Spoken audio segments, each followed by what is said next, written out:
Hi friends, ഇവിടെ പരാമർശിക്കുന്ന ഈ സ്റ്റോക്കിനെ കുറിച്ച് സംസാരിക്കുമ്പോൾ തീർച്ചയായും സാധാരണ പറയാറുള്ള ഡിസ്ക്ലൈമർ പൂർണ്ണമായും നിങ്ങൾ മനസ്സിരുത്തി വായിക്കണം.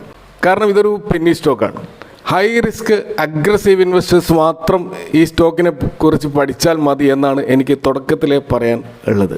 കാരണം ഈ സ്റ്റോക്കിൻ്റെ മാർക്കറ്റ് ക്യാപ്പ് എന്ന് പറയുന്നത് നാനോ ക്യാപ്പിലും താഴെ വെറും 16 കോടി മാത്രമാണ്.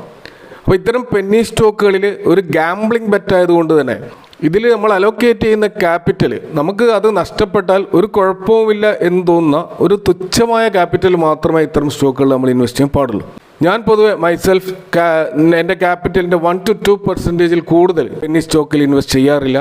ഇനി അങ്ങനെ ചെയ്യുന്നുണ്ടെങ്കിൽ തന്നെ ആ പണം നഷ്ടപ്പെട്ടാലും പ്രശ്നമില്ല എന്നുള്ള രീതിയിലാണ് ഇൻവെസ്റ്റ് ചെയ്യാറുള്ളത്. അപ്പോൾ ഇതൊരിക്കലും ഒരു ബൈങ് റെക്കമെൻഡേഷനായി നിങ്ങൾ എടുക്കേണ്ടതില്ല. ഈ ഫോക്കസ് ചെയ്യേണ്ട ഈ ഒരു സ്റ്റോക്കിലേക്ക് നമുക്ക് പോവാം. R4iയിലേക്ക് എല്ലാവർക്കും ഒരിക്കൽ കൂടി സ്വാഗതം. ഈ സ്റ്റോക്കിൻ്റെ അഡ്രസ്സ് നോക്കിക്കഴിഞ്ഞാൽ കാണാൻ കഴിയും. അത് സമ്പത്ത് നഗർ മെയിൻ റോഡ്, ഗുണ്ടൂർ, ആന്ധ്രാപ്രദേശ് എന്നാണ്. അപ്പോൾ ആന്ധ്ര ബേസ്ഡ് ആയിട്ടുള്ള ഒരു കമ്പനിയാണിത്. അതുതന്നെയാണ് ഈ കമ്പനി ഇത്ര അധികം ഹൈലൈറ്റിൽ വരാൻ കാരണം. അപ്പോൾ ഈ സ്റ്റോക്കിനെ ഇത്രമേൽ പ്രസക്തമാക്കുന്നത് ആ ഒറ്റൊരു കാര്യമാണ് എന്ന് തുടക്കത്തിൽ സൂചിപ്പിക്കാം. ഇനി നമുക്കറിയാം, പുതിയ NDA അലയൻസിൽ അതിൻ്റെ വകുപ്പ് വിഭജന ചർച്ചകളുമായി അത് മുന്നോട്ട് പോവുകയാണ്. ഇതുവരെ NDA അലയൻസ് ഇങ്ങനെ ഒരു പ്രതിസന്ധി അവരുടെ വകുപ്പ് വിഭജനത്തിൽ നേരിട്ടിട്ടുണ്ടാവില്ല. ആദ്യമായാണ് ഇത്തരം ഒരു വെല്ലുവിളി അവർ നേരിടുന്നത്. അപ്പോൾ അതുകൊണ്ട് തന്നെ ആന്ധ്ര, ബീഹാർ സംസ്ഥാനങ്ങൾക്ക് പ്രത്യേക പദവി ലഭിക്കണമെന്ന ആവശ്യം നിതീഷ് കുമാറും ചന്ദ്രബാബു നായിഡുവും ആവശ്യപ്പെട്ടിട്ടുണ്ടെന്നാണ് അനൗദ്യോഗികമായിട്ടുള്ള വാർത്തകളും മറ്റ് മീഡിയ റിപ്പോർട്ടുകളുമൊക്കെ സൂചിപ്പിക്കുന്നത്. അപ്പോൾ ഈ ഒരു വാർത്തകൾ പുറത്തു വന്നതുകൊണ്ട് തന്നെ അതിൻ്റെ അടിസ്ഥാനത്തിൽ ആന്ധ്ര, ബീഹാർ ബേസ്ഡ് ആയിട്ടുള്ള സ്റ്റോക്കുകളിൽ വൻ മുന്നേറ്റമാണ് കഴിഞ്ഞ ആഴ്ചകളിൽ നമ്മൾ കണ്ടിട്ടുള്ളത്. അത്തരത്തിൽ മുന്നേറിയ 35ഓളം സ്റ്റോക്കുകൾ നമുക്ക് കാണാൻ കഴിയും. അവയിൽ 10 മുതൽ 20% വരെ റാലി നടന്ന 15ലധികം സ്റ്റോക്കുകൾ കാണാം. അപ്പോൾ നമ്മുടെ ഇൻവെസ്റ്റേഴ്സിൻ്റെ മാർക്കറ്റ്, അതായത് ന്യൂസ് ബേസ്ഡ് ആയിട്ടുള്ള സെൻറ്റിമെൻറ്റ്സ് അനുസരിച്ചിട്ടുള്ള ഒരു ഇൻവെസ്റ്റ്മെൻറ്റ് രീതിയാണ്, റാൻഡം ഇൻവെസ്റ്റ്മെൻറ്റാണ് പൊതുവെ ഈ നമ്മുടെ പബ്ലിക് റീറ്റെയിൽ ഇൻവെസ്റ്റേഴ്സ് ചെയ്യുന്നത് എന്നുള്ളത് കൊണ്ട് തന്നെ ഇത്തരം സ്റ്റോക്കുകളിൽ ഒരു ഷോർട്ട് ടേം മൂവ്മെൻറ്റ് എപ്പോഴും ഉണ്ടാവും. അതേപോലെ തന്നെ എന്തെങ്കിലും നെഗറ്റീവ് ന്യൂസുകൾ വന്നാൽ ഒരു തകർച്ചയും ഉണ്ടാവും. അതിനുള്ള ഏറ്റവും പ്രധാനപ്പെട്ട ഒരു ഉദാഹരണമാണ് ഇപ്പോൾ നമ്മൾ ഈ ആന്ധ്ര, ബീഹാർ ബേസ്ഡ് സ്റ്റോക്കുകളിൽ കാണുന്ന ഈ ഒരു മുന്നേറ്റം. ഇത് തികച്ചും സെൻറ്റിമെൻറ്റ്സ് ബേസ്ഡ് ആണ്, അല്ലെങ്കിൽ സ്പെക്കുലേഷൻ ബേസ്ഡ് ആണ്. അപ്പോൾ അത്തരത്തിലുള്ള നമ്മൾ സ്റ്റോക്കുകൾ നോക്കിക്കഴിഞ്ഞാൽ നമുക്ക് കാണാൻ പറ്റും. ഹെറിറ്റേജ് ഫുഡ്സ്, അമരരാജ എനർജി, അതുപോലെ Pennar industries, KNR construction, Aditya vision, Ashoka Buildcon. ഈ KNR കൺസ്ട്രക്ഷനും ആദിത്യ വിഷനും അശോക ബിൽഡ്കോണും ബീഹാർ ബേസ്ഡ് ആയിട്ടുള്ള കമ്പനികളാണ്. ഇതുപോലെ തന്നെ NCC, റിഫക്സ് ഇൻഡസ്ട്രീസ്, രാംകോ സിമെൻറ്റ്, അതുപോലെ NCL industries, Andhra petrochemicals, അതുപോലെ Deccan cements, Natco pharma, Andhra sugars തുടങ്ങി 10ലധികം % മുന്നോട്ട് കുതിച്ച സ്റ്റോക്കുകൾ നമുക്കിവിടെ കാണാം. അപ്പോൾ ഈ ഒരു സ്റ്റോക്കുകളിൽ ഏറ്റവും അധികം മുന്നേറ്റം നടത്തിയത് ഹെറിറ്റേജ് ഫുഡ്സാണ്. അതിനെപ്പറ്റി കഴിഞ്ഞൊരു വീഡിയോയിൽ പറഞ്ഞിരുന്നു. ചന്ദ്രബാബു നായിഡുവിൻ്റെ ഫാമിലി ബിസിനസ്സായി ഈ സ്റ്റോക്കിൽ അത്ര ഒരു മുന്നേറ്റം ഉണ്ടായതിൽ അത്ഭുതമില്ല. എന്നാൽ ഹെറിറ്റേജ് ഫുഡ് കഴിഞ്ഞാൽ ഏറ്റവും അധികം റാലി കടന്ന സ്റ്റോക്ക് ക്രെയിൻ ഇൻഫ്രാസ്ട്രക്ചർ എന്ന് പറയുന്ന കമ്പനിയാണ്. അപ്പോൾ ഇതൊരു തുടക്കത്തിൽ ഞാൻ പറഞ്ഞതുപോലെ ഇതൊരു ആന്ധ്ര ബേസ്ഡ് കമ്പനി ആയതുകൊണ്ട് ഒരു റാലി നടന്നത് കൂടാതെ മറ്റൊരു കാരണം കൂടിയുണ്ട്. കാരണം ഇതിൻ്റെ വില എന്ന് പറയുന്നത് വളരെയധികം ലോ പ്രൈസ്ഡ് ആയിട്ടുള്ള പെന്നി സ്റ്റോക്ക് ഗണത്തിൽപ്പെട്ട ഒരു വിലയായതുകൊണ്ടാണ് ഈ സ്റ്റോക്കിൽ മറ്റൊരു മുന്നേറ്റത്തിനുള്ള കാരണം. അപ്പോൾ അത് കാരണം റീറ്റെയിലേഴ്സിനെ നല്ല തോതിൽ ഈ സ്റ്റോക്കിലേക്ക് ആകർഷിച്ചിട്ടുണ്ട് എന്ന് അതിൻ്റെ വോളിയം പരിശോധിച്ച് നമുക്ക് മനസ്സിലാവും. കാരണം ഇതിൻ്റെ ഒരു വർഷത്തെ ആവറേജ് വോളിയം 10,000 ആ ഒരു റേഞ്ചിലാണ്. വളരെ ലോ ലിക്വിഡിറ്റി ഉള്ള ഒരു സ്റ്റോക്കായിരുന്നു ഇത്. ഇതിൻ്റെ ഒരു മാസത്തെ ആവറേജ് വോളിയം നോക്കിക്കഴിഞ്ഞാൽ അത് വളരെ ലോ ലിക്വിഡാണ്. അതായത് 6,000 ആ ഒരു ലെവലിലാണ് നമുക്ക് കാണാൻ കഴിയുക. എന്നാൽ കഴിഞ്ഞ ട്രേഡിംഗ് ദിവസത്തെ ആ വോളിയം നോക്കിക്കഴിഞ്ഞാൽ അത് 21,000 മേലെ പോയതായിട്ട് കാണാം. റീറ്റെയിലേഴ്സ് എത്രമാത്രം ഈ സ്റ്റോക്കിൽ ആകർഷകരാകുന്നുണ്ട് എന്നതിൻ്റെ ഒരു തെളിവാണ് ഈ വോളിയത്തിലുള്ള ഇത്ര വലിയൊരു ഇൻക്രീസ്. കഴിഞ്ഞ വർഷം 2023 ഓഗസ്റ്റ് മാസം 35 എന്ന ഹൈ ഈ സ്റ്റോക്ക് ക്രിയേറ്റ് ചെയ്തിരുന്നു. അതിൻ്റെ വില 35 വരെ പോയിരുന്നു.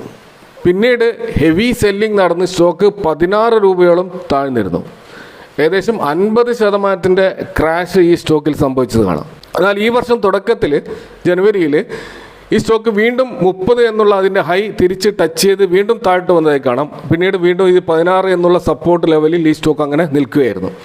അവിടെ നിന്നാണ് ഇപ്പോൾ ഈ സ്റ്റോക്കിൽ വീണ്ടും ഒരു റാലി ആരംഭിച്ചത് നമ്മൾ കാണുന്നത്. അപ്പോൾ 2008 ഇൻകോർപ്പറേറ്റ് ചെയ്ത ഈ ക്രെയിൻ ഇൻഫ്രാസ്ട്രക്ചർ എന്ന് പറയുന്ന ഈ കമ്പനി ബേസിക്കലി ഇവരൊരു റിയൽ എസ്റ്റേറ്റും അതുപോലെ പ്രോപ്പർട്ടി ഡെവലപ്മെൻറ്റുമായി ബന്ധപ്പെട്ട് നിലകൊള്ളുന്ന ഒരു കമ്പനിയാണ്. ഇവരുടെ പ്രധാനപ്പെട്ട റവന്യൂ എന്ന് പറയുന്നത് ഇവരുടെ അസറ്റുകളിൽ നിന്ന് കിട്ടുന്ന വാടക ഇനത്തിൽ കിട്ടുന്ന റെൻ്റാണ് ഇവരുടെ പ്രധാനപ്പെട്ട റവന്യൂ എന്ന് പറയുന്നത്. അത് തേർഡ് പാർട്ടികൾക്ക് ഇവർ റെൻ്റ് ഔട്ട് ചെയ്തുകൊണ്ടാണ് ഈ ബിസിനസ് ഉണ്ടാക്കുന്നത്. പല പ്രൊജക്റ്റുകളും അതിൻ്റെ പ്ലാനിങ്ങും അതിൻ്റെ എക്സിക്യൂഷൻ ആ ഒരു സ്റ്റേജിലാണുള്ളത്. അതിനുള്ള സ്റ്റാറ്റ്യൂട്ടറി അപ്രൂവലിന് വേണ്ടി ഇവർ കാത്തു നിൽക്കുകയാണ്.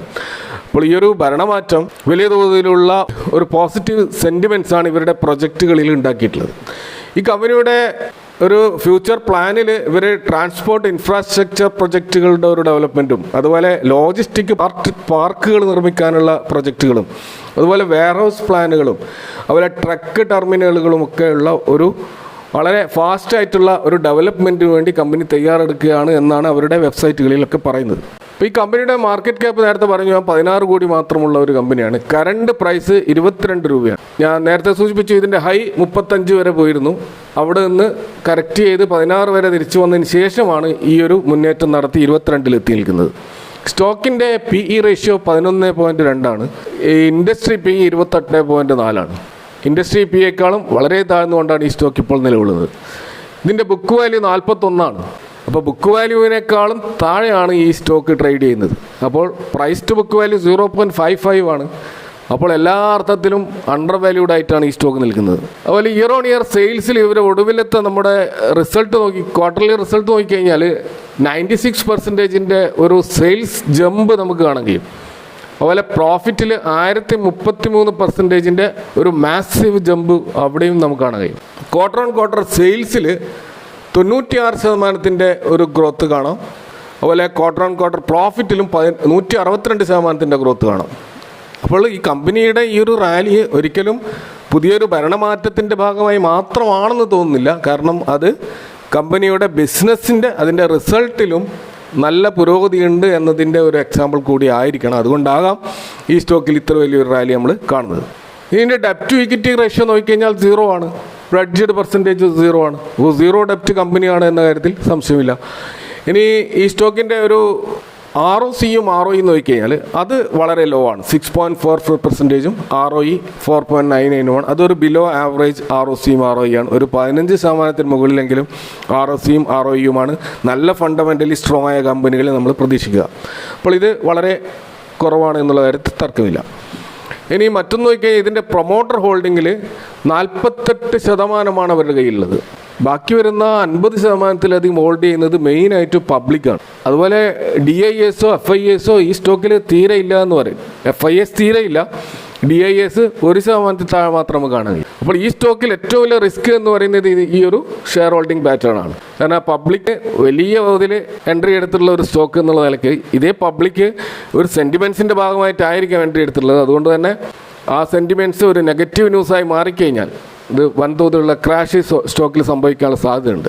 അതുകൊണ്ട് തന്നെ ഇത്തരം സ്റ്റോക്കുകളിൽ നമ്മൾ എൻട്രി എടുക്കുമ്പോൾ കൃത്യമായ സ്റ്റോപ്പ് ലോസ് മെയിൻറ്റെയിൻ ചെയ്യണം. കാരണം ഇതൊരു ലോങ് ടേം സ്റ്റോക്കല്ല, ഇതൊരു ട്രേഡിംഗ് സ്റ്റോക്കാണ്. എന്തെങ്കിലും നെഗറ്റീവ് ന്യൂസ് വന്നാൽ 30% മുതൽ 50% വരെ ക്രാഷ് നമ്മൾ പ്രതീക്ഷിക്കണം. ഇതിൻ്റെ ഒരു ടെക്നിക്കൽ ചാർട്ട് നമ്മൾ നോക്കിക്കഴിഞ്ഞാൽ അതിൻ്റെ ഒരു ലെവൽ നോക്കി നമുക്ക് കാണാൻ കഴിയും. 16 നല്ലൊരു സ്ട്രോങ് സപ്പോർട്ടാണ്. അപ്പോൾ ഈ സ്റ്റോക്ക് ഒരു 16-ൽ താഴെ പോകില്ല എന്ന് നമുക്ക് സമാധാനിക്കാം. എന്നാൽ ഇപ്പോഴത്തെ വിലയിൽ നിന്ന് അതൊരു 18 എന്നുള്ള ലെവൽ ക്രോസ് ചെയ്ത് താഴോട്ട് പോയി കഴിഞ്ഞാൽ അത് 16-ലേക്ക് താഴും. അപ്പോൾ അതുകൊണ്ട് 18 എന്നുള്ളത് ഒരു സ്റ്റോപ്പ് ലോസ് മെയിൻറ്റെയിൻ ചെയ്യണം എന്നാണ് സൂചിപ്പിക്കാനുള്ളത്. കൂടാതെ 29 ഇതിൻ്റെ ഒരു ഫസ്റ്റ് ടാർഗറ്റ് ആയിട്ട് നമ്മൾ നോക്കുക. സെക്കൻഡ് ടാർഗറ്റ് 35 ആണ് നമുക്ക് ചാർട്ടിൽ കാണാൻ കഴിയുക. അങ്ങനെയാണെങ്കിൽ നമ്മൾ ഈ സ്റ്റോക്ക് അഥവാ 29 ക്രോസ് ചെയ്യുകയാണെങ്കിൽ നമ്മൾ ഈ സ്റ്റോപ്പ് ലോസ് 18-ൽ നിന്ന് മാറ്റി 29-ലേക്ക് വെക്കുക.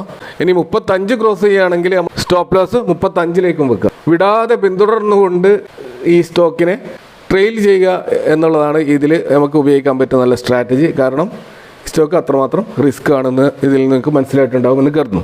അപ്പോൾ നിങ്ങളുടേതായ ടെക്നിക്കൽ സ്റ്റഡി നടത്തിക്കൊണ്ട് ഈ സ്റ്റോക്കിൽ എൻ്റർ ചെയ്യുക. Thank you for watching. See you next time with another video.